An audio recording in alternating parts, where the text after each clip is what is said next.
My name is Avinash, and I live in Boulder, Colorado, and I've been involved in the seeker's path all my life, basically since I was 21, and I've been with Osho since then, and explored many of the modalities of self growth and self improvement, and I love it. It's a constant process. It's a constant learning, and it's something that just gets richer and richer as over time.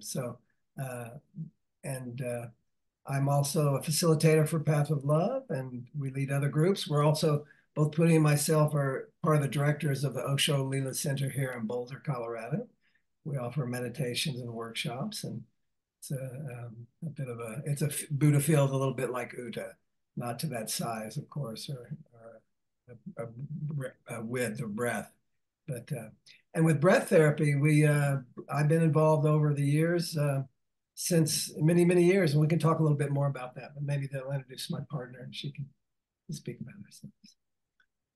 Hello, my name is Punitama, and I also live in Boulder, Colorado, here in America. But I'm originally German. Grew up in northern Germany, and then at a very early age, traveled to India, where I met Osho and all of our community members there, and have been involved in leading the mystic rows and different kinds of meditation practices that for many years, and it's my passion. And breath, actually, my very first workshop in India was a breath workshop, and with Sudha at the time, and it was just very impactful. So I have just a special connection with it for myself. Yeah, breath is it's just it's I mean it's so breath is life, really. And we all probably know how when we're not breathing well, our life force is not really up, or when things get, or when we're happy, or when we're sad, our breathing patterns change. And just to bring more awareness into that, and how can I become more aware of what is my breathing like, what is my life force like, what am I trying to hold, what am I trying to bring out more. All the meditation techniques, the ancient one, they're always breath involved, because our breathing really brings us to right to this moment, to the here and now. And it's just an amazing vehicle that can, yeah, just open up all doors of perception in a really simple and easy way. And it bypasses the mind. So it's kind of like, if you really get into the breath work, you really feel like, oh, I'm here with whatever is present in the moment. The other thing that we're both trauma therapists, and we're certified somatic trauma therapists, which I know you do a lot of the trainings. We know a lot of the teachers there and that come to Cologne. And the beauty of it is we can also tie in some of the scientific evidence around trauma and breath and how that works with the nervous system, the parasympathetic, sympathetic response. And what's so interesting about breath is that as we get more, this just Puni has spoken about very beautifully, if we get more stressed and more anxious and more stuck in maybe past patterns, our breath gets shallower and shallower. And that aggravates the problem, makes it even worse. And then we're just barely breathing a little bit, and we don't know why, we don't feel connected, and I'm overwhelmed and I'm anxious and I just can't get focused. So by doing the breath work, we begin to help reset the nervous system and also come into a more present and fuller expression of our life force. And I started doing my first breath work sessions in what was called rebirthing at the time. That was very big in the 80s and 70s. And oh my God, that's been a long time. But but there's been a tremendous resurgence of breath in the last 10 years. And I think it's so welcome and so positive a force in terms of the self-improvement, self-growth fields, but also in the spiritual field. And that's where we bring it very practical from some of the scientific-based work, we also bring in spirit and spiritual growth and awareness. It's, you know, the breath is always the same, and the breath is wonderful. And but it has changed the way that the approach in the workshops and in the meditation techniques. It's a lot more gentle. It's not as pushy. So it's a lot more just taking care of, you know, if you talk about trauma, taking care of the person itself, taking care of the nervous systems that we're working with. And it's a lot more gentle and loving, and with that actually happens relaxation, and a lot more doors can open. So when we breathe, we will breathe intensely, but we never override our own boundaries. So you just always just go to the edge of what you can hold and what you can bring, and then you expand from there, and then let naturally openings happen, and healing happens with that, and insight happens. If it's so, it's not so much. It's very gentle in a way. It's strong but gentle at the same time. If that makes sense. I think I think that's the beauty of the work. There's so much good breath work out there. So, and I know that there's different leaders and programs, and it's great. We love that. And that one of the things we're going to be doing is actually looking at some of the other breath work techniques. We have our Quantum Light Breath Work, which is kind of our flagship, but we're going to be exploring some of the yogic breathing and teaching people how to access that. We're going to look at the Wim Hof method, which is so big right now, the Wim Hof breathing technique and health systems, and how that can rejuvenate the body and also invigorate the immune system. And we're going to tap in and give participants the tools that they can try some of these breathwork techniques and take them home with them, so to speak, and become a daily practice if they want to do that. So a lot of good breath work out there. There's a new book out by James Nestor called Breath, and we bring a lot of his insights in. And as Puni was saying, there's been breath work used since the ancient Vedic philosophers and spirit teachers in ancient India. 3,000-4,000 years ago, they found evidence of that.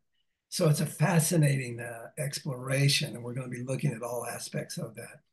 And then tapping into that in an experiential basis. So there'll be inquiry, there'll be some teaching, but a lot of experiential work in the process. We try to use the breath to help to unwind it. So we will be using the breath and the body movement to get to the core of it, and then gently but also intentionally to unwind, so that you can become, and actually there'll be movements like body movements like this. It's almost like it resembles an unwinding and letting go. So if you have a trauma and you have like a really tight holding, it's like this at the core of the past experience of, whatever. It could have been in childhood or yesterday on the bus that something happened, but it's like so that you kind of learn to access it without being forceful and without it creating more pain, but just to slowly unwind. And breath is a fantastic vehicle with that, and also using the body, just the body movement and becoming more aware of. We will be using music and spoken voice, and then the breath. The other part that's interesting and that we'll be accessing is, and this is also very much based in the spiritual dimension of Osho's teaching, and many of the great masters that have spoken about consciousness and awareness. We're going to be tapping into the quantum field, and I spoke about that a little bit in one of the videos. And the quantum field is this infinite field of possibility. And it's all encompassing, all surrounding us, all inclusive. And in doing this, when we tap into breath work and make use of this energy field, or this presence of consciousness, things can happen within a weekend workshop that might take a year of therapy. And there's nothing, I mean, therapy has its place, but you can really accelerate. In the quantum universe, things, instead of going 1, 2, 3, 4, 5, you can go from 1 to 5 almost instantly. So when we've seen that, people can take big steps in terms of clearing up past traumas, their growth, and also the spiritual dimension of becoming more conscious and aware. And that's really the foundation of our work in the end. And we love the practical, we love the day-to-day stuff. We want to be have healthier bodies and immune systems, but we want to really feed and nourish the concept and the idea and the aspect of more consciousness, more heartfulness, more connectedness to ourselves, to life, and to the universe. And it really taps into each person's resilience and into each person's power of healing and to each person's wisdom. So you just and with that, if you can, you can feel yourself, you can go like, oh my God, you can suddenly, you can see out and you can feel the connection to life and to yourself. That's when, the second part of our, with the workshop name is the joy of being. This is when you just suddenly you go like, oh my goodness, and you can actually connect with life and with yourself and have a almost more of a childlike interaction with your own life and with the people that you meet, with the work that you have. Not that it will all just be happening in just one sitting, but there is really that part of the quantum leap where you can really like go and tap in and have a knowing of like, oh, I actually have also a choice here. I actually have tools here. I can, yeah, I can actually help myself and I can connect. Mm-hmm. And it really brings the power of meditation and really the power of like, oh, here is it, to know what is going on, where am I stuck? What is my, what is my thing? Where am I not? I can move to here, but not further.